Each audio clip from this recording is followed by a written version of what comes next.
বিন্দু আসসালামু আলাইকুম। শুভ সকাল। অনলাইন ক্লাসে তোমাদের সবাইকে শুভেচ্ছা এবং স্বাগতম। উপস্থাপনায় আছি আমি Mohammad Abdur Razzak, junior instructor non tech mathematics, Rajshahi polytechnic institute.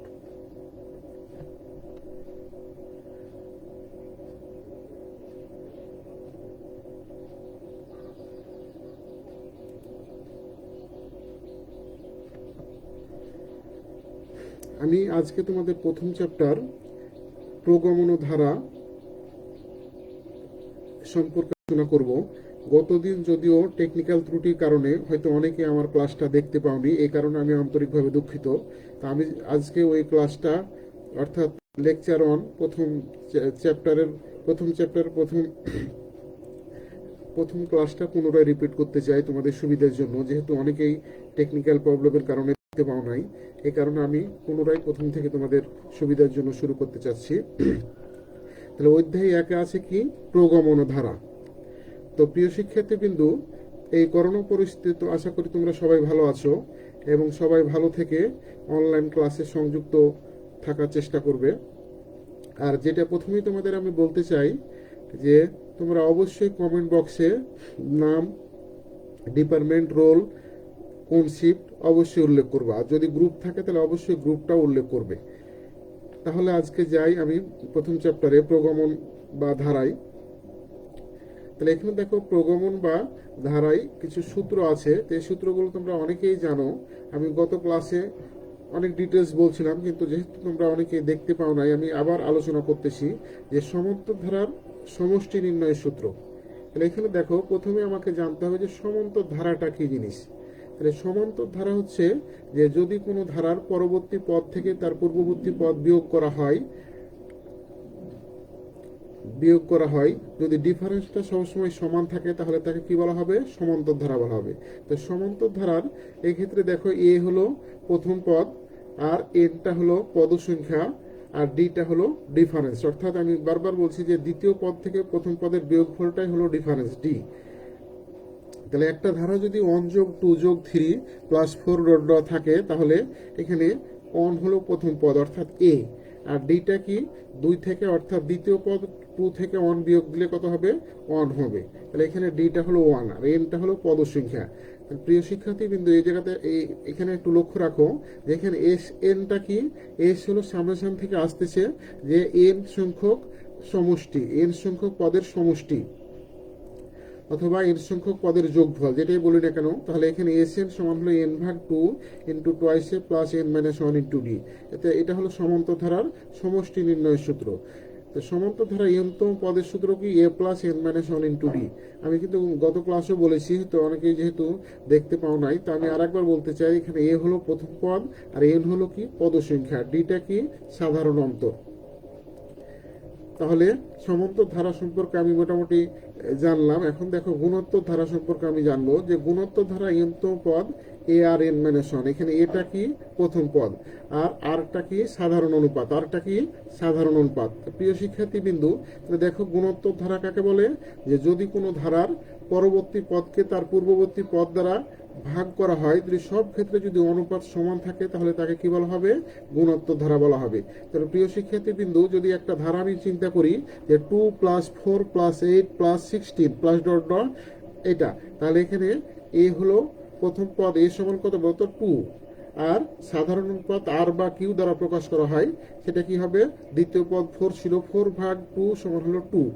এখানে আর এর মানটা কত? 2, আর এন হলো পদসংখ্যা। তুমি জয়টা পদ হবে এখানে তত মান বসাতে হবে। যদি 10তম পদ বলে তাহলে এন এর মানটা 10 হবে, যদি 20তম পদ বলে তাহলে এন এর মানটা 20 হবে। যেহেতু এনতম পদ বলা হচ্ছে, তাহলে এ আর n-1, এটা হলো আমাদের গুণোত্তর ধারা এনতম পদ নির্ণয়ের সূত্র। তাহলে আমি আরেকবার তোমাদের জন্য বলতে চাই যে এখানে এটা হলো প্রথম পদ, আরটা হলো সাধারণ অনুপাত। এখানে আর দ্বারাও প্রকাশ করা হয়, আবার কিউ দ্বারাও প্রকাশ করা হয়। তাহলে এখানে দেখো, গুণোত্তর ধারার সমষ্টি এস এন সমান হলো এ ইন্টু r⁻n-1, নিচে হলো r-1। তো প্রিয় শিক্ষার্থী বিন্দু, এখানে দেখো সমষ্টি নির্ণয়ের সূত্র দুটো দেওয়া আছে। তো এখানে অনেকেই বুঝতে পারে না যে কেন দুইটা দেওয়া হচ্ছে, একটা দিলেই তো হয়। কিন্তু তোমরা একটু লক্ষ্য রাখবে, কারণ আর এর মানটা বিভিন্ন হতে পারে। আর এর মানটা যদি একের চেয়ে বড় হয়, তাহলে আমাদের এই প্রথম সূত্রটা হবে, অর্থাৎ a into r to the power n minus one, নিচে হলো আর মাইনাস ওয়ান। যদি এর মানটা কি না, আর এর মানটা যদি একের চেয়ে বড় হয়, অর্থাৎ সাধারণ অনুপাতের মানটা যদি একের চেয়ে বড় হয়, একের চেয়ে বড় কোনগুলো, মনে করো 2, 3, 4, 5, 6, এই যে কিছুক্ষণ আগে উদাহরণ দিছিলাম 2 যোগ 4 যোগ 8 প্লাস 16, এগুলো, তাহলে এখানে আর এর মানটা হলো 4 কে 2 দ্বারা ভাগ করলে কত হয় বলতো, 2 হয়। অর্থাৎ 2টা কি অনেক চেয়ে বড়, তখন কোন সূত্র লাগবে বলতো, এখানে প্রথম সূত্রটা লাগবে, a into r to the power n minus one, নিচে হলো আর মাইনাস ওয়ান। আমি আগে বলেছি এটা হলো প্রথম পদ, আরটা হলো সাধারণ অনুপাত। তাহলে এখানে আর এর মানটা যদি একের চেয়ে বড় হয় তাহলে প্রথম সূত্রটা হবে, আর যদি আর এর মানটা একের চেয়ে ছোট হয়, অর্থাৎ আর এর মানটা মনে করো 1/2, 1/3, 1/4 এই টাইপের হয়, তাহলে সেক্ষেত্রে সমষ্টি নির্ণয়ের সূত্র কি হবে, a into one minus r to the power n, নিচে ওয়ান মাইনাস আর। তাহলে প্রিয় শিক্ষার্থী বিন্দু, তোমরা ভালোভাবে বুঝতে পেরেছো যে কখন এসএন সমান এটা হবে আর এসএন সমান এটা হবে। তাহলে আর এর মান যদি একের চেয়ে বড় হয় তাহলে প্রথম সূত্রটা হবে, আর আর এর মানটা যদি একের চেয়ে ছোট হয় তখন দ্বিতীয় সূত্রটা হবে। তাহলে ক্লিয়ার, কখন কোন সূত্র ব্যবহার হবে আমি এখানে তোমাদের জন্য আলোচনা করলাম, ক্লিয়ার। এখন দেখো এখানে আরো কিছু আছে, যেমন মধ্যক নির্ণয়ের সূত্র। তাহলে মধ্যক নির্ণয়ের সূত্রটা কি, যে দুটা পদ, এটা সমান্তর ধারার ক্ষেত্রে বলা হচ্ছে, যদি দুটা পদ এ এবং বি এবং সমান্তর মধ্যক এক্স হয় তাহলে এক্স এর মানটা কত হবে। তাহলে এখানে প্রিয় শিক্ষার্থী কিন্তু একটু লক্ষ্য রাখো যে সমান্তর ধারার ডিফিনেশনই বলছিলাম আমি, দ্বিতীয় পদ থেকে প্রথম পদের বিয়োগফল কি হবে, প্রত্যেক ক্ষেত্রে ডিফারেন্সটা কি হবে, সমান হবে। তাহলে দেখো এখানে যদি আমি চিন্তা করি যে দ্বিতীয় পদ কোনটা, এক্স, অর্থাৎ মধ্যক যেহেতু বলা হচ্ছে, তাহলে এখানে পদটা কি হবে বা ধারাটা কি হবে, এ কমা এক্স কমা বি, অর্থাৎ যেহেতু বলছে দুটি পদ এ এবং বি এর সমান্তর মধ্যক এস হলে, তাহলে এ কমা এক্স কমা বি, তাহলে এটা হলো আমাদের সমান্তর এ ধারাটা বা প্রগমন যেটা বলো না কেন, তাহলে এ কমা এক্স কমা বি। তাহলে এখান থেকে সমান্তর মধ্যক হতে হলে কি হবে, দ্বিতীয়টা থেকে প্রথম পদ, দ্বিতীয় পদ থেকে প্রথম পদ বিয়োগ হবে, অর্থাৎ এক্স মাইনাস এ হবে। দেখো এক্স মাইনাস এ সমান, যেহেতু ডিফারেন্স সমান আমি বলেছি, তাহলে এই কারণে সমান দেওয়া হয়েছে। দেখো যে বি মাইনাস এক্স, অর্থাৎ যেহেতু মাঝে এক্স ছিল তাহলে বি মাইনাস এক্স। তাহলে এখান থেকে তোমরা সহজে এক্স এর মানটা বের করতে পারো ট্রান্সফার করে, যে এক্স মাইনাস এক্স এপারে নিয়ে আসলে কি হবে, প্লাস এক্স, আর ডান দিকে হবে কি মাইনাস এ, ডান দিকে গেলে কি হবে, প্লাস এ, তাহলে এ প্লাস বি হবে, আর বাম দিকে হচ্ছে টোয়াইস এক্স, অতএব এক্স এর মানটা হবে এ প্লাস বি ভাগ 2। তাহলে দুটা পদ এ এবং বি আর সমান্তর মধ্যক এক্স হলে এক্স এর মানটা কি হবে, দেখতে পাচ্ছ যে এক্স সমান হলে এ প্লাস বি ভাগ 2 হবে। তাহলে এক্ষেত্রে সমান্তর মধ্যকের ক্ষেত্রে সূত্রটা হলো এটা, যে এক্স সমান হলো এ প্লাস বি ভাগ 2। এখন গুণোত্তর মধ্যকের ক্ষেত্রে একটু লক্ষ্য রাখো যে দুটা পদ যদি এ এবং বি হয় এবং গুণোত্তর মধ্যকটা এক্স হয়, তাহলে আমরা কি লিখতে পারি, যে আমি কিন্তু বারবার বলছি, তাহলে এক্সটা মধ্যক যেহেতু, তাহলে এ কমা এক্স কমা বি, তাহলে আমরা সহজেই বলতে পারি যে দ্বিতীয় পদকে প্রথম পদ দ্বারা ভাগ, তাহলে এক্স ভাগ এ সমান হলো বি ভাগ এক্স। তাহলে এখান থেকে আমরা সহজেই বের করতে পারি যে এক্স স্কয়ার সমান হলো এ বি, অথবা এক্স সমান হলো রুট ওভার এ বি, যেটাই মনে করো না কেন। তাহলে এখান থেকে ক্লিয়ার হলো যে এক্স স্কয়ার সমান এ বি, অতএব এক্স সমান হলো রুট ওভার এ বি। তাহলে এখান থেকে দেখো অতি সংক্ষিপ্ত কোশ্চেনগুলো আমি কিছু আলোচনা করব তোমাদের জন্য, যেন তোমরা প্রথম থেকে, তোমরা সবাই জানো প্রথম শুরুটা যদি ভালোভাবে হয় তাহলে অবশ্যই তোমরা সহজেই দেখায় যে অঙ্ক বা অঙ্কের ক্লাসটা তোমাদের জন্য সহজ হয়ে গেছে, বা এই সাবজেক্ট সম্পর্কে যে ভীতিটা তোমাদের আছে বা অনেকের থাকে সেটা হয়তো আস্তে আস্তে কেটে উঠতে পারবা। কিন্তু সেটা কি করতে হবে, তোমাদেরই চেষ্টা করতে হবে, কারণ আমার একা চেষ্টায় কিন্তু হবে না, আমি তোমাদের জাস্ট সহযোগী হিসেবে কাজ করছি, বাট তোমাদের কি এগিয়ে আসতে হবে। তোমরা যদি একটু আমার সাথে সাথে এগিয়ে আসো, অবশ্যই অঙ্কের সাবজেক্ট ধরে নিলাম একটু কঠিন সাবজেক্ট, কিন্তু যদি তোমরা একটু চেষ্টা করো, কোনো কঠিনই আর কঠিন থাকবে না, সেটা কি হয়ে যাবে, সহজ হয়ে যাবে। তো প্রিয় শিক্ষার্থী কিন্তু একটু লক্ষ্য রাখবে, দেখো প্রথমে আছে, দেখো কোন সত্ত্বে এ বি সি ধারাটিকে গুণোত্তর প্রগমন বলা হবে। তো আমি আলোচনার সময় বললাম যে এ বি সি ধারাটি কি বলা হবে, গুণোত্তর প্রগমন বলা হবে। তাহলে দেখতে পাচ্ছ যে এ বি সি গুণোত্তর প্রগমনে তিনটা ক্রমিক পদ হলে, তুমি তোমার মতো করে লিখবা যে তিনটা ক্রমিক পদ হলে কি লিখতে পারবো, যে এ ভাগ বি সমান হলো বি ভাগ সি, অথবা কেউ যদি মনে করো যে বি ভাগ এ সমান হলো সি ভাগ বি, একই কথা, এগুলোর জন্য ভুল ধরাধরি কিছু নাই। তুমি যদি মনে করো যে এ ভাগ বি সমান হলো বি ভাগ সিও দেওয়া যাবে, অথবা যদি এটা উল্টে দাও তাহলে বি ভাগ এ সমান হলো সি ভাগ বি। তাহলে এখান থেকে যদি কেউ মনে করে যে বি স্কয়ার সমান এসি লিখবো অথবা বি সমান রুট ওভার এসি লিখবো, তাও হবে, এগুলোর জন্য ভুল নাই, কিন্তু তুমি তোমার মতো করে লিখতে পারবে। তাহলে প্রিয় শিক্ষার্থী কিন্তু এখান থেকে স্পষ্ট হলো যে এ ভাগ বি এ বি সি গুণোত্তর প্রোগ্রামের তিনটা ক্রমিক পদ হলে এ ভাগ বি সমান হলো বি ভাগ সি, অথবা বি ভাগ এ সমান হলো সি ভাগ বি, অথবা সি স্কয়ার সমান হলো না বি স্কয়ার সমান হলো এসি, অতএব বি সমান হলো রুট ওভার এসি। তাহলে এখান থেকে আমরা সহজেই আমরা এই সূত্রটা কাজে লাগাতে পারবো। দেখো এখন 1-2 আছে, দেখো এ কমা এ আর কমা এ আর স্কয়ার গুণোত্তর ধারা এনতো পদ কত হবে। তো দেখো আমি কিছুক্ষণ আগে আলোচনা করলাম যে এখান থেকে অনেকেই বুঝতে পারে না যে এখানে প্রথমে এ আছে, ওর সাথে আর গুণ আছে, তারপরে আর একটা আর গুণ আছে, এ আর এর সাথে এ আর স্কয়ার হয়েছে, তাহলে এনতো পদ কত হবে। তাহলে এখান থেকে দেখো আমি কিছুক্ষণ আগে বললাম যে যদি দ্বিতীয় পদকে প্রথম পদ দ্বারা ভাগ করা হয় সেটা কি হবে বলো তো, অনুপাত হবে। তাহলে এখানে প্রথম পদটা কি এ, আর অনুপাত কি হবে, দ্বিতীয় পদকে প্রথম পদ দ্বারা ভাগ করলে এ আর ভাগ এ সমান কত হয় বলো তো, আর হয়। অথবা কেউ যদি মনে করো তৃতীয় পদকে দ্বিতীয় পদ দ্বারা ভাগ করবে, তাহলে এ আর স্কয়ার ভাগ এ আর সমান কি হবে বলো তো, আর হবে। তাহলে প্রত্যেক ক্ষেত্রে দেখো অনুপাতটা কি হবে, আর হচ্ছে, বা অনেক সময় কিউ যেটাই মনে করো না কেন, তো এখানে আর ব্যবহার করা হয়েছে, তো আরই ব্যবহার করতেছি আমি। তাহলে এ কমা এ আর স্কয়ার গুণোত্তর ধারা এনতো পদ কি, এ আর এন মাইনাস ওয়ান। তো প্রিয় শিক্ষার্থী বিন্দু এখানে এটা কি, আমি কিন্তু বারবার বলতেছি একই কথা, কেউ বিরক্ত হবে না। এখানে এটা কি দেখো তো প্রথম পদ, এখানে আরটা কি সাধারণ অনুপাত, আর এন হলো পদ সংখ্যা, তাহলে এন মাইনাস ওয়ান। তাহলে গুণোত্তর ধারার ক্ষেত্রে দেখো যে এন তো পদ a r n minus one. তাহলে দেখো এখানে আরেকটা আছে যে a plus a r square plus dot dot plus a r n minus one সমান কত। তাহলে এটা কিসের সূত্র বলতো, সমষ্টির সূত্র। এখানে কমা দিয়ে লেখা ছিল, এগুলোকে সাধারণত প্রগমন বলা হয় যদি কমার মাধ্যমে লেখা হয়, আর যেগুলো প্লাস চিহ্ন থাকবে সেগুলো সাধারণত ধারা বলা হবে। কিন্তু এখানে লক্ষ্য রাখবা এই চ্যাপ্টারে প্রগমন ও ধারার ক্ষেত্রে সূত্র আলাদা নাই, একই সূত্র আমরা ব্যবহার করতেছি এই চ্যাপ্টারে। তাহলে এখান থেকে দেখো যদি কমার মাধ্যমে হয় সেটাকে কি বলা হবে, অনুক্রম বা প্রগমন বলা যাবে। আর যদি যেগুলো মাঝে প্লাস চিহ্ন দেওয়া হবে সেগুলোকে কি বলা হবে, ধারা বলা হবে। তাহলে এখানে দেখো মাঝে প্লাস আছে, তাহলে এটা কি অবশ্যই সমষ্টি বা ধারা যেটাই বলো না কেন। তাহলে এই সমষ্টি কত হবে, দেখো আমি প্রয়োজনীয় সূত্রাবলীতে আমি আলোচনা করেছি যে গুণোত্তর ধারা সমষ্টি কত, এস এন। তাহলে এস এন বা এস যেটাই বলো না কেন, যে a into r to the power n minus one, দেখো a into r to the power n minus one, নিচে হলো আর মাইনাস ওয়ান। তাহলে এখানে আর এর মানটা কিসের চেয়ে বড় বলো তো, প্রথমটা যেহেতু প্রথমে r to the power n minus one দেওয়া হয়েছে, তাহলে অবশ্যই আর এর মানটা কিসের চেয়ে বড়, একের চেয়ে বড়। আর এখানে আরটা কি, দেখো আমি বারবার বলতেছি আরটা কি সাধারণ অনুপাত, আরটা কি সাধারণ অনুপাত। তাহলে এটা প্রথম সূত্রটা কখন লাগবে, যখন আর এর মানটা অর্থাৎ সাধারণ অনুপাতের মানটা যদি একের চেয়ে বড় হয়। আর দ্বিতীয়টা দেখো এস এন সমান a into one minus r to the power n, নিচে হলো ওয়ান মাইনাস আর। তাহলে প্রিয় শিক্ষার্থী বিন্দু দ্বিতীয় সূত্রটা কখন প্রযোজ্য হবে, যখন আর এর মানটা অর্থাৎ সাধারণ অনুপাতের মানটা যখন একের চেয়ে ছোট হবে, তখন আমাদের এই দ্বিতীয় সূত্রটা প্রয়োজন হবে। তাহলে দেখো গুণোত্তর ধারা সমষ্টি নির্ণয়ের সূত্রও জানলাম আমরা। এখন দেখো 4 নম্বর সূত্র, যদিও এটা আগেই আলোচনা করেছি আমি, দেখি আবার আলোচনা করি। এগুলো যেহেতু প্রত্যেকটা প্রায় অতি সংক্ষিপ্ত কোশ্চিন, অনেক কিছু কিছু সালে পড়ে আছে, সেই কারণে তোমাদের জন্য খুবই গুরুত্বপূর্ণ।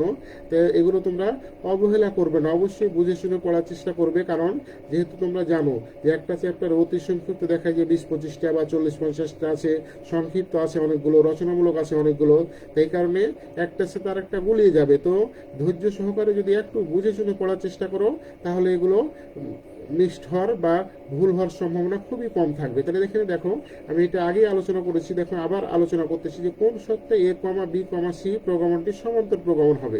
তাহলে প্রিয় শিক্ষার্থী বিন্দু যে এ বি সি সমান্তর প্রগমন হলে আমি প্রয়োজনীয় সূত্রাবলীতে বলছিলাম যে এখানে বি এর জায়গাতে এক্স ছিল, তখন বলেছিলাম কি এক্স মাইনাস এ সমান হলো সি মাইনাস এক্স, এটা বলছিলাম। কিন্তু এখানে দেখো এক্স এর জায়গাতে কি আছে, এ কমা বি কমা সি। তাহলে কি হবে, দ্বিতীয়টা থেকে প্রথমটা বিয়োগ। দেখো যে এ কমা বি কমা সি সমান্তর প্রগমন হলে দ্বিতীয় পদ বিয়োগ প্রথম পদ, অর্থাৎ বি মাইনাস এ। কেন দ্বিতীয় পদ থেকে বিয়োগ করা হচ্ছে, কারণ আমি সমান্তর ধারা বা সমান্তর প্রগমনের ডিফিনেশনই বলছিলাম যে যদি কোনো ধারার দ্বিতীয় পদ থেকে প্রথম পদ বিয়োগ করা হয়, যদি ডিফারেন্সটা সবসময় সমান হয়, তাহলে সেটাই হলো সমান্তর ধারা বা সমান্তর প্রগমন প্রোগ্রামন যেটাই বলো না কেন। তো এই কারণে দেখো দ্বিতীয়টা থেকে প্রথমটার বিয়োগফল যা হবে তৃতীয়টা থেকে দ্বিতীয়টার বিয়োগফল তাই হবে, এই কারণে করা হয়েছে। অনেকে কিন্তু এগুলো মুখস্থ করবে না, আমি চাই তোমরা বুঝে শুনে এগুলো পড়ার চেষ্টা করবে। তাহলে দেখো দ্বিতীয়টা থেকে প্রথমটা বিয়োগ দেওয়া হয়েছে, বি মাইনাস এ সমান হলো তৃতীয় থেকে দ্বিতীয়টা বিয়োগ দেওয়া হয়েছে সি মাইনাস বি। তাহলে এখান থেকে দেখো মাইনাস বি বাম দিকে আসলে প্লাস বি, তাহলে বি আর বি যোগ করলে কত হবে বলতো 2b, আর মাইনাস এ ডান দিকে গেলে কি হবে প্লাস এ, তাহলে এ প্লাস সি। তাহলে এখান থেকে বি এর মানটাও ইচ্ছা করলে বের করতে পারো, বি সমান হলো এ প্লাস সি ভাগ 2, কারণ বাম দিকে যদি গুণ আকারে থাকে তাহলে ডান দিকে গেলে কি হবে ভাগ আকারে চলে যায়, তাহলে এ প্লাস বি ভাগ 2, বি এর মানটা কি হবে এ প্লাস সি ভাগ 2 হবে। তাহলে দেখো কিছু অঙ্ক দেওয়া আছে ওই টাইপের সূত্র প্রয়োগ করে, তো আশা করি তোমরা অবশ্যই এগুলো বুঝে পড়ার চেষ্টা করবে। এখানে দেখো 2 এর 1-এ আছে কি একটি সমান্তর ধারার প্রথম পদ 5 আর 20তম পদ 81 হলো সাধারণ অন্তর কত। তো প্রিয় শিক্ষার্থীবৃন্দু দেখো সমান্তর ধারা এখানে স্পষ্ট করে বলা আছে যে সমান্তর ধারার কি আছে প্রথম পদ এ সমান কত বলতো, এ সমান হলো 5 দেওয়া আছে, আর 20তম পদ অর্থাৎ 20তম এন এর মানটা 20, 20তম পদ হলো 81 অর্থাৎ 81 হলে সাধারণ অন্তর। তো সমান্তর ধারার ক্ষেত্রে সাধারণ অন্তরকে কি দ্বারা প্রকাশ করা হয় বলতো ডি, ডিফারেন্স। তাহলে সাধারণ অন্তর হলো ডি, তাহলে সাধারণ অন্তর বের করতে বলছে, দেখো সাধারণ অন্তরটা ধরে নেওয়া হয়েছে, যে মনে করি বা ধরি সাধারণ অন্তর ডি, এটা ডিটা কিভাবে আসছে ডিফারেন্স থেকে আসছে। তাহলে আমরা জানি যে এনতম পদ সমান্তর ধারা এনতম পদের সূত্র কি বলতো a plus n minus 1 into d.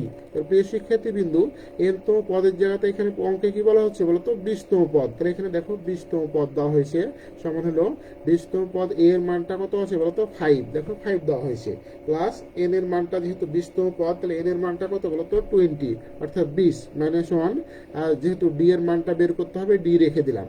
তাহলে এখন দেখো এই জায়গাতে যে 5 প্লাস 20 থেকে একবার দিলে কত হয় বলতো 19 ইন্টু ডি, দেখো 19 ইন্টু ডি, আর 20তম পদ প্রশ্নে দেওয়া আছে কত বলতো 81 অর্থাৎ 81, দেখো 81 দেওয়া হয়েছে, তাহলে 19 ডি আর প্লাস 5 ডান দিকে দিলে কি হয় বলতো মাইনাস 5, তাহলে 81 থেকে 5 বাদ দিলে কত হয় বলতো 76 অর্থাৎ 76। অতএব ডি সমান কত হবে, আমি বারবার বলতেছি যদি বাম দিকে গুণ আকারে থাকে তাহলে ডান দিকে গেলে কি হবে বলতো ভাগ আকারে যাবে, তাহলে অতএব ডি সমান হলো 76 ভাগ 19, ডি এর সাথে 19টা নিচে ভাগ আকারে গেছে, তাহলে 76 ভাগ 19 মানে কত বলতো 4, তাহলে ডিফারেন্সটা কত পাওয়া গেল 4 পাওয়া গেল, তাহলে ডিফারেন্সটা কত 4। তাহলে প্রিয় শিক্ষার্থীবৃন্দু এখান থেকে আমরা সহজেই দেখো প্রথম পদ আর 20তম পদ 81 হলে সাধারণ অন্তর ডি সমান কত পাইলাম আমি 4 পাইলাম, তাহলে ডি এর মানটা হলো 4। এখন দেখো নেক্সট কোশ্চেনে যাব আমি 2 নম্বরে যে 3,6,12,24 এর দশম পদ কত। তো প্রিয় শিক্ষার্থীবৃন্দু এই ধারাটা বা এই প্রোগ্রামনটা যেটা বলি না কেন, যেহেতু এখানে কমা আছে স্পষ্টভাবে বললে এটাকে প্রোগ্রামন বলতে হবে, আর যদি প্লাস চিহ্ন দেওয়া হতো তাহলে এটাকে কি বলতে পারতাম আমি ধারা বলতে পারতাম, কিন্তু আমি বারবার বলতেছি যে এই চ্যাপ্টারে ধারার প্রোগ্রামনের আলাদা সূত্র করে নাই, ধারার যে সূত্র ইউজ হয়েছে প্রোগ্রামনেরও সেই একই সূত্র প্রয়োগ হয়েছে। তো এখানে দেখো যে 3,6,12,24। তো প্রিয় শিক্ষার্থীবৃন্দু এখান থেকে দেখো এই প্রোগ্রামনটা বা ধারাটা যেটাই বলি না কেন এটা দেখলেই বুঝতে পারছি আমি এটা হলো কি ধারা বলতো বা কি প্রোগ্রামন বলতো গুণোত্তর ধারা বা গুণোত্তর প্রোগ্রামন যেটাই বলি না কেন। সমান্তর ধারা বা সমান্তর প্রোগ্রামন কেন হলো না, আমি কিন্তু আগেই বলেছি যে যদি ডিফারেন্স সব ক্ষেত্রে পরবর্তী পদ থেকে পূর্ববর্তী পদের ডিফারেন্স যদি সব ক্ষেত্রে সমান হয় তাহলে সেটা হলো সমান্তর ধারা বা সমান্তর প্রোগ্রামন। এখানে দেখো 6 থেকে 3 বাদ দিলে 3, 12 থেকে 6 বাদ দিলে 6 হচ্ছে, তাহলে দেখতে পাচ্ছ যে ডিফারেন্সটা সমান আসছে না, এই কারণে অবশ্যই এটা কি ধারা না বলতো সমান্তর ধারা বা সমান্তর প্রোগ্রামন নয়, তাহলে অবশ্যই এটা কি ধারা বা কি প্রোগ্রামন বলতো গুণোত্তর প্রোগ্রামন বা গুণোত্তর ধারা। কিভাবে দেখো তুমি এখানে টেস্ট করো, দ্বিতীয় পদ থেকে পদকে প্রথম পদ দ্বারা ভাগ দাও, 6কে 3 দ্বারা ভাগ করলে কত হয় বলতো 2, 6 ভাগ 3 মানে কত বলতো 2, আর 12 ভাগ 6 মানে কত বলতো 12 ভাগ 6 মানে হলো 2, আর 24 ভাগ 12 মানে কত বলতো 2, অর্থাৎ অনুপাত প্রত্যেক ক্ষেত্রে দেখো 2 পাচ্ছে অর্থাৎ সমান পাচ্ছে, কারণ এটা কি ধারা বা কি প্রোগ্রামন বলতে পারবা, এটা দেখো অবশ্যই গুণোত্তর প্রোগ্রামন বা গুণোত্তর ধারা। তাহলে এখন যখনই আমি বুঝতে পারছি এটা গুণোত্তর ধারা বা গুণোত্তর প্রোগ্রামন তখন আমি গুণোত্তর ধারার সূত্র ব্যবহার করব, অবশ্যই সমান্তর ধারার সূত্র প্রয়োগ করলে কিন্তু চলবে না। তাহলে প্রিয় শিক্ষার্থীবৃন্দ এখান থেকে দেখতে পাচ্ছ যে এখানে প্রথম পদ এ সমান কত বলতো 3, তাহলে এখানে দেখো সাধারণ অনুপাত, যেহেতু গুণোত্তর ধারা অবশ্যই সাধারণ অন্তর আসবে না কি আসবে বলতো সাধারণ অনুপাত, আর বা কিউ যেটাই মনে করো না কেন, আর সমান কত দ্বিতীয় পদকে প্রথম পদ দ্বারা ভাগ, তাহলে 6 ভাগ 3 সমান কত বলতো 2। কেউ যদি মনে করে স্যার আমি এটাই মুখস্থ বা এটাই করবো এমন কোনো না, তুমি 12কে 6 দ্বারা ভাগ দাও, তাহলে 12 ভাগ 6 মানে কত বলতো 2 বা 2, তাহলে যেভাবে তুমি নাও না কেন 24 কে 12 দ্বারা ভাগ দাও, তাহলে দেখো 2 আসছে। তাহলে অনুপাত যেটাই নেও না কেন একই আসবে। তাহলে সাধারণ অনুপাত আর বা কিউ যেটাই বলি না কেন এটা পেলাম আমি 2। তাহলে এখান থেকে দেখো বলা হচ্ছে কি দশম পদ বের করো। তাহলে প্রিয় শিক্ষার্থী বিন্দু, আমরা জানি গুণোত্তর ধারা এনতম পদের সূত্র কি, এ আর এন মাইনাস ওয়ান। তাহলে এ আর এন মাইনাস ওয়ান। তাহলে এখান থেকে দেখো এর মানটা কত বলতো 3। তাহলে এর মানটা বসিয়ে দিলাম আমি কত 3। আর এর মানটা কত পেলাম বলতো 2। আর এন এর মানটা কত হবে, যেহেতু দশম পদ বলা হয়েছে এন এর মানটা কত হবে 10 হবে, অর্থাৎ 10 মাইনাস ওয়ান। আর এন এর জায়গাতে দেখো প্রথম পদ দশম পদ, তাহলে 10তম পদ সমান হলো এর মান 3, আর এর মান 2, আর উপর হলো এন এর মান 10 মাইনাস ওয়ান। তাহলে এখান থেকে 3 গুণিত 10 থেকে 1 বাদ দিলে 9, তাহলে 3 গুণিত 2 টু দি পাওয়ার 9, ক্যালকুলেটর চাপ দিলে হবে, অথবা 2 কে যদি 9 বার গুণ করো তাহলে আমাদের 1536 চলে আসবে। সব ক্ষেত্রে যে ক্যালকুলেটর ব্যবহার করবো এমন কোনো কথা না, তুমি নিজে হাতে হাতে করার চেষ্টা করবে। তাহলে 3 গুণিত 2 টু দি পাওয়ার 9, ক্যালকুলেটর চাপ দিলে আসবে, অথবা 2 কে যদি 9 বার গুণ দাও দিয়ে 3 এর সাথে গুণ দাও তাহলে আসবে কি 1536, অর্থাৎ 1536। তাহলে আমরা দশম পদটা পেয়ে গেলাম, গুণোত্তর ধারার দশম পদটা 1536। তো আমি আশা করি তোমরা এগুলো এই টাইপের অঙ্ক বাসায় প্র্যাকটিস করবে। যে এখানে দেওয়া আছে নিচে আরও দেওয়া আছে 2, 6, 18, 54 এর দশম পদ কত। তো প্রিয় শিক্ষার্থী বিন্দু এটাও দেখতে পাচ্ছ যে এটাও একটা কি ধারা বলো তো, গুণোত্তর ধারা বা গুণোত্তর প্রগমন। তাহলে আগেরটার 2 এর নিয়মেই এটা হবে। তো আমি আশা করবি তোমরা বাসায় অবশ্যই এটা হোমওয়ার্কটা বাসায় করার চেষ্টা করবে, তাহলে তোমাদের প্র্যাকটিসও হয়ে যাবে তোমাদের পরীক্ষার জন্য। যেহেতু পরীক্ষার তোমাদের জানো যে পরীক্ষা নভেম্বরে তোমাদের হবে, একটা সম্ভাব্য ডেট আছে। তোমরা অবশ্যই এখন থেকে সিরিয়াস হবে, কারণ যে অঙ্ক এই সাবজেক্টটা এত গুরুত্বপূর্ণ। যারা অঙ্ক ইংলিশ এগুলো ভালো জানে না, তোমার সাবজেক্ট তো অবশ্যই পড়বা, ডিপার্টমেন্টের সাবজেক্ট অবশ্যই পড়বা। তার পাশাপাশি যদি তুমি অঙ্ক ইংলিশের প্রতি গুরুত্ব না দাও তাহলে কিন্তু তোমার ভবিষ্যৎ ভালো হবে না। বিভিন্ন অ্যাডমিশান, বিশেষ করে ডুয়েট অ্যাডমিশান, বিভিন্ন চাকরির পরীক্ষায় তুমি ভালো করতে পারবে না। এই কারণে অবশ্যই অঙ্ক একটা গুরুত্বপূর্ণ সাবজেক্ট, এটাকে গুরুত্ব সহকারে তোমরা করার চেষ্টা করবে, প্র্যাকটিস করার চেষ্টা করবে। তো প্রিয় শিক্ষার্থী বিন্দু দেখো নেক্সট কোশ্চেন এখানে আছে 3-এর 1, 6 এবং 24 একটি গুণোত্তর মধ্যক বাহির করো। তো প্রিয় শিক্ষার্থী বিন্দু এখান থেকে দেখতে পাচ্ছ 6 এবং 24 গুণোত্তর মধ্যক বাহির করো। তাহলে আর গুণোত্তর মধ্যক তুমি কি ধরা হয়েছে বলো তো, বি। তুমি সি ধরো অথবা ডি ধরো, যেটা ইচ্ছা তুমি ধরতে পারবা। তাহলে 6 এবং 24 গুণোত্তর মধ্যক কি ধরলাম, বি ধরলাম। তাহলে এখান থেকে দেখো তাহলে আমাদের ধারাটা কি হচ্ছে 6, বি, 24। তাহলে এখান থেকে দেখো তুমি লিখতে পারবা 6 ভাগ বি সমান হলো বি ভাগ 24। কেউ যদি মনে করে যে বি ভাগ 6 সমান হলো 24 ভাগ বি, তাও হবে, এগুলো ভুল নাই, তুমি তোমার মতো করে লেখার চেষ্টা করবে। তাহলে এখানে তুমি চিন্তা করে লিখতে পারবা 6 ভাগ বি সমান হলো বি ভাগ 24, অথবা বি ভাগ 6 সমান হলো 24 ভাগ বি, যেটা লিখবা সেটাই হবে। তাহলে এখান থেকে আড়াআড়ি গুণ দিলে বি গুণ দিলে কত হয় বলো তো, বি স্কোয়ার। আর 6, 24 কত 144, অতএব বি সমান কত √144। তাহলে √144 মানে কত বলো তো 12, অর্থাৎ 12। তাহলে বি এর মানটা কত পেলাম, গুণোত্তর মধ্যকটা কত পেলাম, 12 পেলাম। তো প্রিয় শিক্ষার্থী বিন্দু এই টাইপের অঙ্কগুলো দেখো তোমরা অবশ্যই করার চেষ্টা করবে। তাহলে এখন দেখো আমি তোমাদের গুণোত্তর ধারা দিয়ে করাইলাম। এখন দেখো সমান্তর দিয়ে কিছু অঙ্ক 2-1টা আছে, এগুলো আমি আলোচনা করব। এখানে দেওয়া আছে দেখো 3, 5, 7, 9 প্রগমনের 20তম পদ কত হবে। তো প্রিয় শিক্ষার্থী বিন্দু এটা দেখতে পাচ্ছ স্পষ্ট যে 5 থেকে 3 বাদ দিলে কত হবে বলতো 2, 7 থেকে 5 বাদ দিলে কত 2, 9 থেকে 7 বাদ দিলে 2। এখান থেকে স্পষ্ট, এখানে কিন্তু স্পষ্ট বলা নাই সমান্তর প্রগমন না গুণোত্তর প্রগমন। তো তোমরা নিজেই অঙ্ক দেখলেই বুঝতে পারবা যে এটা অবশ্যই একটা কি প্রগমন, সমান্তর প্রগমন। যেহেতু রেফারেন্সটা সমান এ কারণে এটা হলো সমান্তর প্রগমন। তো প্রিয় শিক্ষার্থী বিন্দু এখানে দেখো প্রথম পদ কত বলতো, এ সমান হলো 3। তাহলে প্রথম পদ হলো এ সমান 3, আর সাধারণ অন্তর ডি মানে ডিফারেন্স 5 থেকে 3 বাদ দিলে কত বলতো 2। কেউ যদি মনে করো 7 - 5 করবো তাও হবে, 7 - 5 মানে কত বলতো 2। তাহলে আমি প্রথম পদও পেলাম, সাধারণ অন্তরও পেলাম। তাহলে এখান থেকে এনতম পদ সমান এনতম, আমরা জানি সমান্তর ধারা এনতম পদের সূত্র কি বলতো, a + n - 1 * d।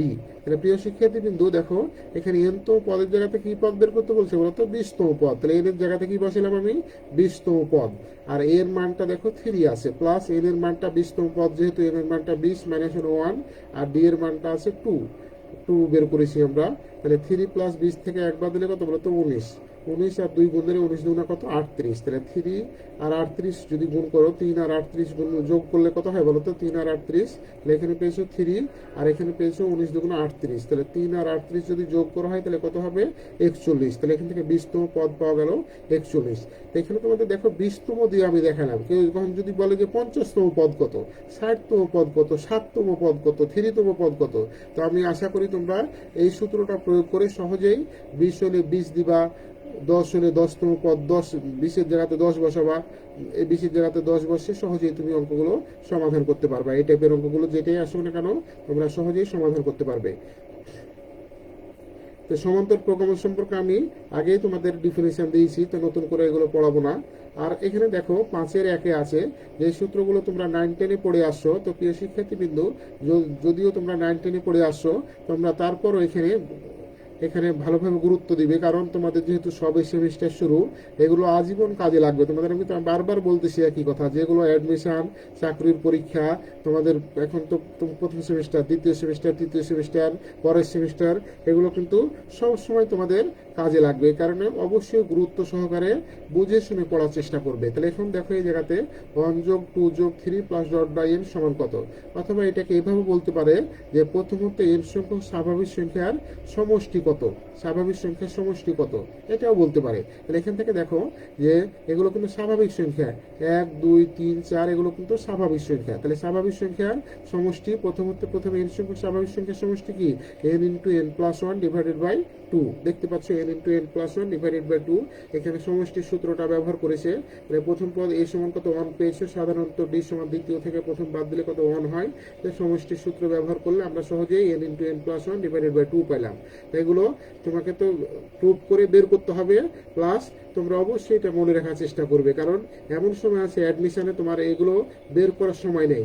কারণ অ্যাডমিশন তো বুঝো যে অ্যাডমিশনে এত চ্যালেঞ্জ, অল্প সময়ের মধ্যে অনেক বেশি বেশি সমাধান করতে হবে। এই কারণে এগুলো এত করার সময় পাবা না, কারণ একটা অ্যাডমিশনে দেখা যায় একটা অঙ্ক 1 মিনিটে উত্তর করতে হচ্ছে, অনেক সময় 30 সেকেন্ডে উত্তর করতে হচ্ছে। এই কারণে দ্রুত তোমাকে ক্যাপচার করার অ্যাবিলিটি থাকতে হবে, এরকম চিন্তা করতে হবে। তাহলে এখান থেকে তোমরা সরাসরি যেন বলতে পারো যে প্রথম হতে n সংখ্যক স্বাভাবিক সংখ্যার সমষ্টি কি, n into n plus 1 divided by 2, দেখো এটা লেখা হলো। তো এখন দেখো সেম অনুযায়ী দেখো এই জায়গাতে 1 যোগ 3 যোগ 5 plus 7 plus dot by n সমান কত। তো এটা তোমাদের জন্য খুবই গুরুত্বপূর্ণ, অ্যাডমিশন থেকে শুরু করে বিভিন্ন চাকরির পরীক্ষায় আসে বারবার, যে এটা কি বলতে পারো, 1 যোগ 3 যোগ 5 plus 7 plus dot by n সমান কত। তাহলে এটা এগুলো কি সংখ্যা বলতো, বিজোড় সংখ্যা। তাহলে এই কোশ্চেনটাকে এভাবে বলতে পারো যে প্রথম হতে n সংখ্যক স্বাভাবিক বিজোড় সংখ্যার সমষ্টি কত, দেখো এইভাবে বলতে পারে। তো এইভাবে বললে যে আমরা বুঝতে পারবো না, এরকম যেন না হয়। তাহলে তুমি যদি বুঝো যে 1টাও 3 বিজোড় সংখ্যা, 3টাও বিজোড় সংখ্যা, 5টাও বিজোড় সংখ্যা, 7টাও বিজোড় সংখ্যা, তাহলে যদি বলা হয় প্রথম হতে n সংখ্যক স্বাভাবিক বিজোড় সংখ্যার সমষ্টি কত, তাহলে একই জিনিস 1 যোগ 3 plus 5 plus 7 plus dot by n, একই কথা। এইটা সমান কত হবে, এই সূত্র যদি প্রয়োগ করো তাহলে আসবে কি বলতো, n স্কয়ার আসবে। খুবই গুরুত্বপূর্ণ তোমাদের জন্য, যে অ্যাডমিশন থেকে শুরু করে বিভিন্ন চাকরির পরীক্ষার জন্য খুবই গুরুত্বপূর্ণ এটা। তাহলে এখানে প্রথম হতে n সংখ্যক স্বাভাবিক বিজোড় সংখ্যার সমষ্টি সমান কত, n স্কয়ার। একইভাবে 2 plus 4 plus 6 plus dot by n, প্রথমত n সংখ্যক স্বাভাবিক, এগুলো কিন্তু জোড় সংখ্যা, 2 যোগ 4 যোগ 6 এগুলো কি সংখ্যা, জোড় সংখ্যা। তাহলে স্বাভাবিক জোড় সংখ্যার সমষ্টি কি বলতো, n ইন্টু n প্লাস 1। তো প্রিয় শিক্ষার্থী বিন্দু, এগুলো অবশ্যই তোমরা বাসায় এটা যেমন প্রয়োগ করে করা হয়েছে তোমরাই করার চেষ্টা করবে, তাহলে তোমাদের মনে সহজেই তোমরা বুঝে করতে পারবে, তাহলে আর ভুল হবে না তোমাদের। তাহলে প্রথম হতে স্বাভাবিক জোড় সংখ্যার সমষ্টি n ইন্টু n প্লাস 1। এখানে দেখো 1 square plus 2 square plus 3 square plus dot by n square, এটা সমান কত, এটা কি প্রথম হতে n সংখ্যক স্বাভাবিক সংখ্যার সমষ্টি, স্বাভাবিক সংখ্যার বর্গের সমষ্টি। স্বাভাবিক সংখ্যা কি, বর্গের সমষ্টি, কারণ 1 এর উপর স্কয়ার মানে কি বলতো, বর্গ, 2 এর উপর স্কয়ার মানে কি, বর্গ। তাহলে এটাকে এভাবেও লেখা যেতে পারে, অথবা প্রথম হতে n সংখ্যক স্বাভাবিক সংখ্যার বর্গের সমষ্টি কত। এটার সূত্র কি, এগুলো আজীবন কিন্তু কাজে লাগবে, n into n plus 1 into twice n plus 1 divided by 6। সংক্ষিপ্ত রচনামূলকে এই টাইপের সূত্রগুলো আমার বারবার আসবে, এই কারণে অবশ্যই এগুলো বুঝে পড়ার চেষ্টা করবে। তাহলে প্রথমতে n সংখ্যক স্বাভাবিক সংখ্যার বর্গের সমষ্টি n into n plus 1 into twice n plus 1 divided by 6। এগুলো এ বি সংখ্যা দুটি সমান্তর মধ্যক আমি এর আগে আলোচনা করেছি, এই কারণে নতুন করে আলোচনা করব না। এ বি সংখ্যা দুটি গুণোত্তর মধ্যক হলে এক্স এর মানটা আমি আগেই বের করেছি, এক্স সমান রুট ওভার এ বি অথবা plus minus root over A B, এগুলো আলোচনা করেছি। তোমরা আশা করি এগুলো পারবে। এইগুলো এই টাইপেরও অঙ্ক আলোচনা করেছি, তবে এগুলো আলোচনা করব না, আশা করি তোমরা পারবে। তাহলে অতি সংক্ষিপ্ত কোশ্চেনগুলো আবার সাজিয়ে দিয়েছে, তোমরা বাসায় এখন হোমওয়ার্ক হিসেবে বাসায় প্র্যাকটিস করার চেষ্টা করবে।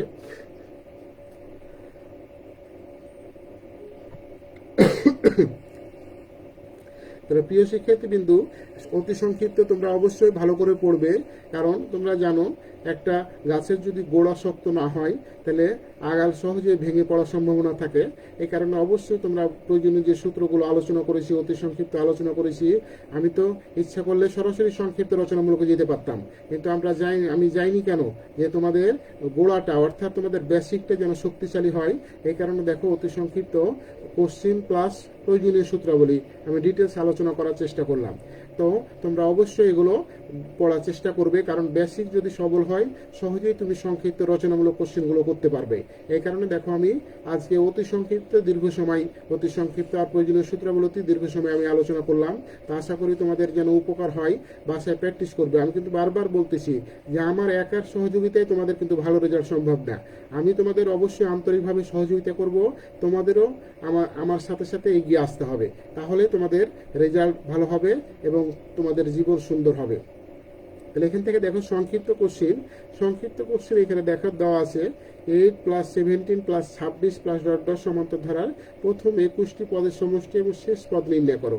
প্রিয় শিক্ষার্থীবৃন্দু, এখান থেকে দেখতে পাচ্ছ যে 17 থেকে 8 বাদ দিলে কত হয় বলতো 9, আর 26 থেকে 17 বাদ দিলে কত হয় বলতো এটাও 9। তাহলে এটা কি কোন ধারা বলতো? সমান্তর ধারা। এখানে বলা আছে যদিও সমান্তর ধারা, তাই কারণে তোমাদের আর চিন্তা করতে হবে না, যেহেতু স্পষ্ট করে বলা হয়েছে সমান্তর ধারা। 21তম পদের সমষ্টি আর শেষ পদ, তাহলে দুটো জিনিস নির্ণয় করতে বলছে। তাহলে এখানে দেখো প্রথম পদ এ সমান কত বলতো 8, দেখতে পাচ্ছি স্পষ্ট যে প্রথম পদ এ সমান হলো 8, সাধারণ অন্তর ডি সমান কত 17 মাইনাস 8, অর্থাৎ দ্বিতীয় থেকে প্রথম পদ বাদ দিলে কত হয় বলতো 9, অথবা 26 থেকে 17 বাদ দিলে 9, একই কথা। কিন্তু তাহলে আমরা জানি এনতো পদের সূত্র কি বলতো? A plus n minus one into d, a plus n minus one into d. তাহলে প্রিয় শিক্ষার্থীবৃন্দু, যেহেতু প্রশ্নে 21টি পদের সমষ্টি বের করতে বলছে, তাহলে দেখো 21তম পদ, তাহলে এর মানটা 8 প্লাস এন এর জায়গাতে 21 মাইনাস ওয়ান ইন্টু ডি এর মানটা কত বের করেছো বলতো 9। তাহলে এখান থেকে দেখো ক্যালকুলেশন যদি করো, তাহলে 8 প্লাস 21 থেকে 1 বাদ দিলে হলো 20, 20 কে কত দ্বারা গুণ বলতো 9 দ্বারা গুণ, তার মানে 180, আর 8 কত বলতো 188। তাহলে 21তম পদ পেলাম কত 188। তাহলে 21তম পদটাই কিন্তু আমাদের শেষ পদ। এখানে যেহেতু সর্বোচ্চ 21, এখানে মনে করে যেমন 3টা পদ দেওয়া আছে, তাহলে 21টি পদের সমষ্টি আর শেষ পদ নির্ণয় করতে, শেষ পদটাই কিন্তু আমাদের 21তম পদ। তাহলে 21তম পদ বা শেষ পদ কত 188, অর্থাৎ 188। এখন দেখো আরেকটা অংশ বের করতে বলছে 21তম পদের সমষ্টি কত। তো প্রিয় শিক্ষার্থীবৃন্দ, দেখো 21তম পদের সমষ্টি তোমাদের কিছুক্ষণ আগে আমি আলোচনা করলাম, সূত্র যখন আলোচনা করেছি যে এস এন এনতম পদের সমষ্টি, সমান্তর ধারার এন সংখ্যক পদের সমষ্টি কি? এস এন সমান হলে এন ভাগ 2 into twice a plus n minus 1 into d. তো প্রিয় শিক্ষার্থীবৃন্দু, এখানে দেখো আমি মানগুলো ব্যবহার করব।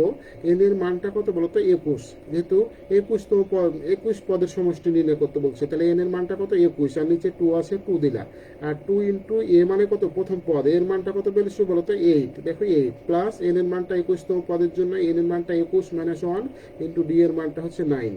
প্রিয় শিক্ষার্থীবৃন্দ, এখান থেকে দেখো সহজে ক্যালকুলেশন করো যে 21 ভাগ 2 ইন্টু 8 2 কত বলতো 16, প্লাস 21 থেকে একবার দিলে কত হয় 20, তাহলে 20 গুণিত 9 মানে কত 180, তাহলে 180 আর 16 যোগ করলে কত হয় বলতো 196। তাহলে 21 ভাগ 2 গুণিত 196, যদি কাটাকাটি করো 2 দিয়ে 196কে ভাগ দাও, দিয়ে 21-এর সাথে গুণ দাও, তাহলে আসবে কি 2058। যদি কোনো কারণবশত ভুলও থাকে তোমরা সঠিক করে লেখার চেষ্টা করবা, কারণ মানুষ মাত্রই ভুল হয়। যদি কেউ ক্যালকুলেশন করতে গিয়ে ভুলও করে, তুমি ভুল করবে না, সঠিক লেখার চেষ্টা করবা।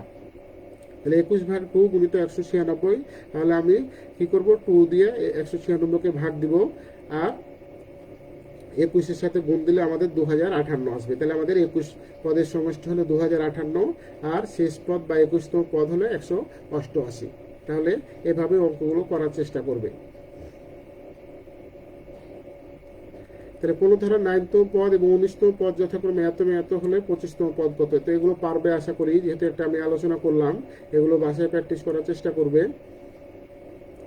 এখন দেখো এই 13 নম্বর কোশ্চিনটা তোমাদের জন্য ইম্পর্টেন্ট, মাঝে মাঝে পরীক্ষাতে আসে, দেখবে যে বিভিন্ন সালেও পড়ে আসে, যেখান থেকে 5 + 7 + 9 + 11 + ডট ডট ধারার প্রথম হতে কত পদের সমষ্টি 480। তো প্রিয় শিক্ষার্থী বিন্দু, এখান থেকে স্পষ্ট দেখতে পাচ্ছ যে এটা কি ধারা বলতো, সমান্তর ধারা, কারণ 7 থেকে 5 বাদ দিলে কত বলতো 2, আর 9 থেকে 7 বাদ দিলে 2, 11 থেকে 9 বাদ দিলে 2। আমি কিন্তু বারবার দেখো তোমাদের উদাহরণ দিচ্ছি, কারণ তোমরা যেন পারো, বিরক্ত না হও। আমি বারবার গত ক্লাসগুলোতেও বলছি যে অনেকে তোমাদের সাথে অনেক ভালো স্টুডেন্ট থাকবে, অনেক অপেক্ষাকৃত ভালো চেয়ে একটু দুর্বল স্টুডেন্ট থাকবে। তো তারপরও তোমরা বিরক্ত না হয়ে, যেহেতু সবল দুর্বল একসাথে চললে কিছুটা কষ্ট মেনে নিতে হবে সবলদের বা ভালো স্টুডেন্টদের, এ কারণে অবশ্যই তোমরা ধৈর্য সহকারে এগুলো করার চেষ্টা করবে, কারণ ধৈর্যের কিন্তু অনেক গুণ। তুমি যদি তাড়াহুড়ো করে খালি শেষ করে যাও, দেখা যায় পরে আর ভালো করতে পারছো না, কিন্তু ধৈর্য সহকারে যদি প্রথম থেকে একটু সময় বেশি লাগুক, কিন্তু যদি বুঝে শুনে একটা চ্যাপ্টার শেষ করার চেষ্টা করো, তাহলে দেখবা ওই চ্যাপ্টার থেকে যে ধরনের কোশ্চেন আসুক না কেন, তুমি সহজে সেটা কি করতে পারবে, সমাধান করতে পারবে। আর তাড়াহুড়ো করে চলে গেলা, দেখা যায় প্রথম চ্যাপ্টার শেষ করে দ্বিতীয় চ্যাপ্টার গেলা, দ্বিতীয় চ্যাপ্টার শেষ করে তৃতীয় চ্যাপ্টার গেলা, কিন্তু দেখা যায় অনেক কিছু তোমার ওর মধ্যে অজানা থেকে গেছে বা তোমার গ্যাপ থেকে গেছে। এ কারণে তোমরা অবশ্যই ধৈর্য সহকারে বুঝে শুনে পড়ার চেষ্টা করবে। তাহলে এখানে দেখো সমান্তর ধারার প্রথম হতে কত পদের সমষ্টি 480। তাহলে এখানে দেখো এন সংখ্যক পদের সমষ্টি কত পদের, মানে আমি ধরে নিলাম এন সংখ্যক পদের সমষ্টি কত 480। তাহলে এখানে প্রথম পদ এ সমান কত বলতো 5, আর সাধারণত ডি সমান কত 2। তাহলে এখান থেকে সমষ্টির সূত্র আমরা জানি, এস এন সমান হলো n/2 into twice a plus n - 1 into D. প্রিয় শিক্ষার্থী বিন্দু, সমষ্টি দেওয়া আছে কত 480, দেখো 480 বসাইছি আমি, n/2 ইন্টু 5 দুগুণে কত 10 প্লাস n - 1 ইন্টু ডি এর মানটা কত বলতো 2, 7 থেকে 5 বাদ দিলে 2, তাহলে দেখো 2 দেওয়া হয়েছে। তাহলে এখান থেকে n/2 ইন্টু 10 প্লাস এখানে গুণ দেওয়া হয়েছে, দেখো 2n - 2। তাহলে 480 সমান n/2 ইন্টু 10 থেকে 2 বাদ দিলে কত বলতো 8, 8 প্লাস 2n, দেখো 8 প্লাস 2n বা 2n যেটা বলুন কেন 2n। তাহলে n 480 সমান n/2 ইন্টু এখানে কি কমন বলতো 2 কমন, n/2 ইন্টু 2 কমন হলে কত হচ্ছে 4 প্লাস n। তাহলে এখান থেকে 2 2 কেটে যাচ্ছে, তাহলে আমাদের 480 সমান n আর 4 গুণ দিলে 4n, আর n গুণ দিলে কত n স্কয়ার। তাহলে দেখো একটু সোজা করে লিখেছে n স্কয়ার প্লাস 4n। প্রিয় শিক্ষার্থী বিন্দু, এখন আমরা ট্রান্সফার সিস্টেম তো জানি, বা দেখো n square plus 4n plus 480 যদি নিয়ে আসা হয়, তাহলে বাম দিকে এক সাইড থেকে আরেক সাইডে যদি ট্রান্সফার করো, তাহলে কি হবে, প্লাসটা কি হয়ে যাবে, মাইনাস হয়ে যাবে। তাহলে -480, তাহলে n square plus 4n minus কত 480। তাহলে এখান থেকে দেখো এটাকে তোমরা কি করতে হবে, মিডিল ফ্যাক্টর করতে হবে। তাহলে মিডিল ফ্যাক্টর তোমরা 9 10 থেকে পড়ে আসছো, 8 থেকেই হয়তো পড়ে আসছো, তাহলে এখন মিডিল ফ্যাক্টর তোমরা সহজেই করতে পারবে, যাকে লসাগুর মতো 480-কে 2 দ্বারা ভাগ দিবে, আবার 2 দিয়ে, আর না হলে 3 দিয়ে, এভাবে পর্যায়ক্রমে তোমরা এভাবে মিডিল ফ্যাক্টর করতে পারবে। তাহলে 24কে 20 দিয়ে গুণ দিলে 24 দুগুণা কত বলতো 48, তার মানে 480 হচ্ছে।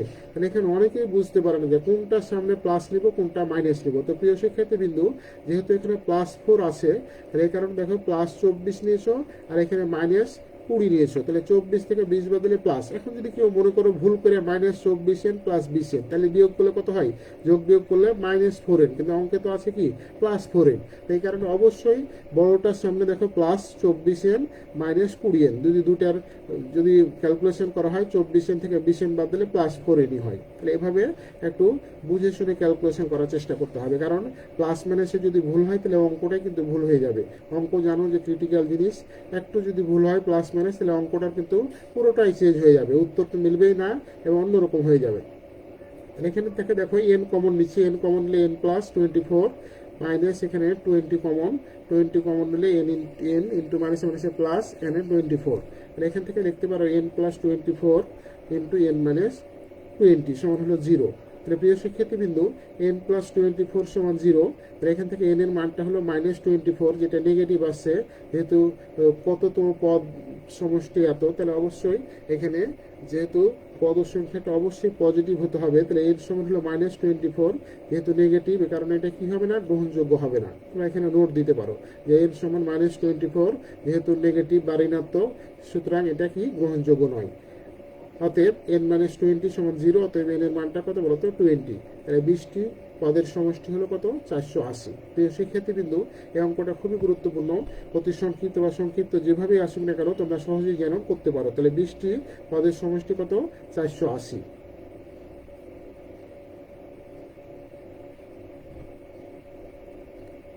তাহলে দেখো এখানে 14 নম্বর কোশ্চেনটা, যে কোনো ধারার n সংখ্যক পদের সমষ্টি n স্কয়ার প্লাস 3n হলে ধারাটির দশম পদ কত। খুবই গুরুত্বপূর্ণ, পরীক্ষাতে প্রায় আসে এই অঙ্কগুলো, যে n তম পদের সমষ্টি কত n স্কয়ার প্লাস 3n। তাহলে এখানে প্রথম পদ যখন বের করবো তখন n এর মানটা কত বসাবো বলতো 1 বসাবো। তাহলে 1 যদি বসায় তাহলে 1 স্কয়ার প্লাস 3 ইন্টু 1, তার মানে কত বলতো 4। দ্বিতীয় পদের সমষ্টি, এখানে কিন্তু একটা লক্ষ্য রাখতে হবে, যখন প্রথম পদ মানে প্রথম পদের সমষ্টি কোনো ডিফারেন্স নাই, তাহলে এটা পেলাম 4। আর দ্বিতীয় পদ যেহেতু সমষ্টি দেওয়া আছে, যখন দ্বিতীয় পদ বের করব তখন অবশ্যই সেটা হলো দ্বিতীয়, যেহেতু সমষ্টিটা দেওয়া আছে তাহলে দুই পদের বা দ্বিতীয় পদের দুই পদের সমষ্টি কিন্তু এটা, এখানে কিন্তু ভুল করা যাবে না। তাহলে যখন n এর মানটা 2 বসাবো তখন দুই পদের এটা কি হবে সমষ্টি হবে। তাহলে n এর জায়গাতে দেখো 2 বসালে 2 স্কয়ার প্লাস 3 ইন্টু 2, তার মানে 4 প্লাস 6 মানে কত 10। তাহলে এখানে একটু লক্ষ্য রাখবে, যেখানে সমষ্টি দেওয়া আছে n এর মান 2 বসালে এটা দুই পদের সমষ্টি বের হবে, দুই পদ না বা দ্বিতীয় পদ না। এই জিনিসটা কিন্তু অনেকে ভুল করে। তাহলে দুই পদের সমষ্টি কত 10।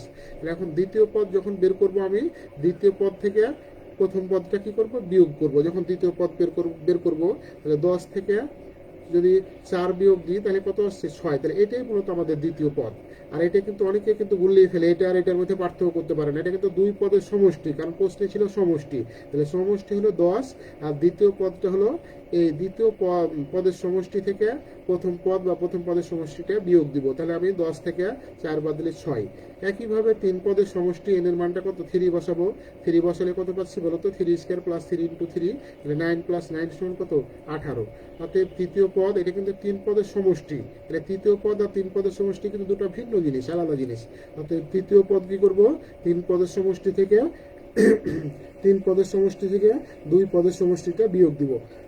তাহলে প্রিয় শিক্ষার্থীবৃন্দু দেখো 3 পদের সমষ্টি কত 18 মাইনাস আর দ্বিতীয় পদ 2 পদের সমষ্টি 10, তাহলে 18 থেকে 10 বাদ দিলে কত 8। তাহলে আমি তৃতীয় পদ বের হয়ে গেলাম। একইভাবে 4 পদের সমষ্টি হলো 28, অতএব চতুর্থ পদ হলো 10। তাহলে অতএব ধারাটা দেখো, প্রথম পদ পেয়েছিলাম 4 প্লাস দ্বিতীয় পদ কত বলতো 6, তৃতীয় পদ কত পেয়েছে বলতো 8, চতুর্থ পদ কত পেয়েছে বলতো 10। তাহলে এখানে ধারাটি 4 প্লাস 6 প্লাস 8 প্লাস 10 প্লাস এটা। তাহলে প্রিয় শিক্ষার্থীবৃন্দু, এই ধারাটা দেখি বুঝতে পারছি এটা কি ধারা বলতো সমান্তর ধারা। কিভাবে 6 থেকে 4 বাদ দিলে 2, 8 থেকে 6 বাদ দিলে, এখানে কিন্তু কিছু বলা নাই সমান্তর ধারা না গুণোত্তর ধারা। তাহলে এখান থেকে যদি বিয়োগ করো তাহলে দেখো 6 থেকে 4 বাদ দিলে হচ্ছে 2, 8 থেকে 6 বাদ দিলে 2, তাহলে ডিফারেন্সটা কি হচ্ছে সমান হচ্ছে। তাহলে যেহেতু সমান হলেই আমরা জানি সেটা কি ধারা বলতো সমান্তর ধারা। তাহলে এখান থেকে সমান্তর ধারা, যেহেতু এখানে কি বের করতে বলছে দশম পদ নির্ণয় করতে বলছে, দশম পদ যেভাবে বের করছে করা যাবে কিন্তু অনেক বড় হবে। তাহলে এই কারণে আমি দেখো এখন সূত্র যদি ব্যবহার করি তাহলে প্রথম পদ এ সমান কত বলতো, এই ধারাটার প্রথম পদ এ হলো 4 আর সাধারণ অন্তর ডিফারেন্স ডিটা হলো এই দ্বিতীয় পদ থেকে প্রথম পদ বিয়োগ অথবা তৃতীয় পদ থেকে দ্বিতীয় পদ বিয়োগ। তাহলে 8 থেকে 6 বাদ দিলে কত বলতো 2। তাহলে প্রথম পদ পেলাম 4 আর সাধারণ অন্তর পেলাম কত বলতো 2। যেহেতু প্রশ্নে বলা হচ্ছে কি দশম পদ বের করো, তাহলে অতএব দশম পদ হলো a প্লাস n এর মানটা 10 মাইনাস 1 ইন্টু d, তাহলে এর মানটা 4 প্লাস 10 থেকে 1 বাদ দিলে 9 আর d এর মানটা কত বলতো 2। তাহলে এখান থেকে 9 গুণিত 2, 9 দুগুণে কত 18, 18 আর 4 কত বলতো 22। তাহলে এই দশম পদটা দেখো সহজেই আমরা বের করতে পারলাম 22। তাহলে প্রিয় শিক্ষার্থীবৃন্দু, তো আজকে যেহেতু তোমাদের সময় শেষ, এখন 9:22 বাজে অলরেডি, তো তোমরা সবাই ভালো থাকো। সামনের দিন এই চ্যাপ্টারের বাকি অংশগুলো আমি তোমাদের বোঝানোর চেষ্টা করব। তো আশা করি যেগুলো আমি আলোচনা করলাম বাসায় তোমরা অবশ্যই করার চেষ্টা করবে। আর এই ফেসবুক লাইভের কমেন্ট বক্সে তোমরা অবশ্যই নাম, ডিপার্টমেন্ট, রোল, কোন শিফট, আর যদি কারো গ্রুপ থাকে অবশ্যই গ্রুপ উল্লেখ করবে। তো তোমরা সবাই ভালো থেকো। আজকের মতো এখানেই শেষ করতেছি। আল্লাহ হাফেজ, আসসালামু আলাইকুম।